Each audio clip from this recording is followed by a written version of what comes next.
SB9 News. Naniniwala ang dating kalihim ng Department of National Defense na si Norberto Gonzales na muling nararamdaman sa bansa ang diwa ng tinatawag na people power. Sa panayam ng SB9 News, sinabi ni Gonzales na dapat paghandaan ng mga Pilipino ang anumang pagbabago sa sistemang politika. Narito ang report ni Almar Fersuelo.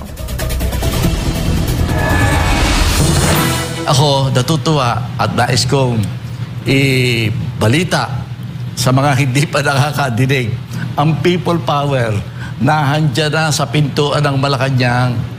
Darating na yan. Ito ang pahayag ni dating Defense Secretary Norberto Gonzales sa eksklusibong panayam ng SB9 News matapos tanungin kaugnay ng mga isyong kinakaharap ng bansa sa ilalim ng Marcos Jr. administration.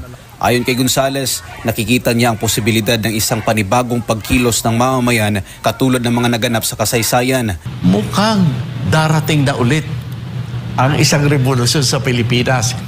Alam mo, ang revolusyon o kaya yung tinatawag nating people power, yan ang form ng ating revolusyon eh. Standard na natin ngayon na naipakita natin sa daigdig. Dumarating na yan nang walang nakakapigil. Hindi pwedeng pigilin niya kasi nagbubuhat na yan sa puso at damdamin ng ating mga kababayan. Kabilang si Gonzales sa mga Pilipinong lumahok sa makasaysayang EDSA People Power Revolution noong dekada 80 na nagpatalsik sa dating Pangulong Ferdinand Marcos Sr. noong 1986.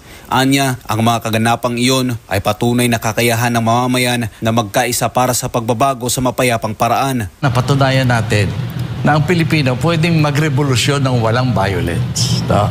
Yan, napaka-importante yan. At palagay ko, iyan pa rin ang laging hinahangad ng ating kababayan na kung sakalit may gagawin tayo, walang violence, walang sakitan.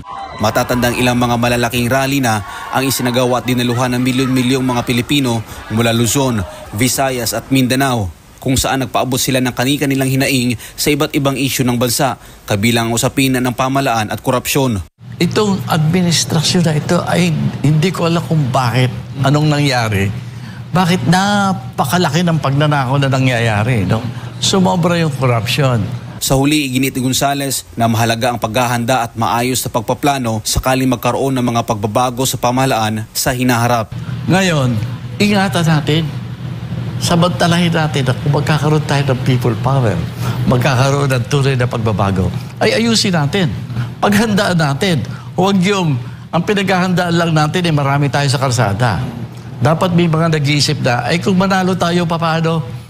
Anong klaseng electoral system ang dararapat natin gawin? Ano mga new policies para sa darating at susunod na gobyerno ang ating pinag-iisipan? Dapat may grupo na nagpaplano niyan. Para sa Diyos sa Pilipinas, kung mahal, Almar Fersuelo, SB9 News. Aminado si Senator Win Gatchalian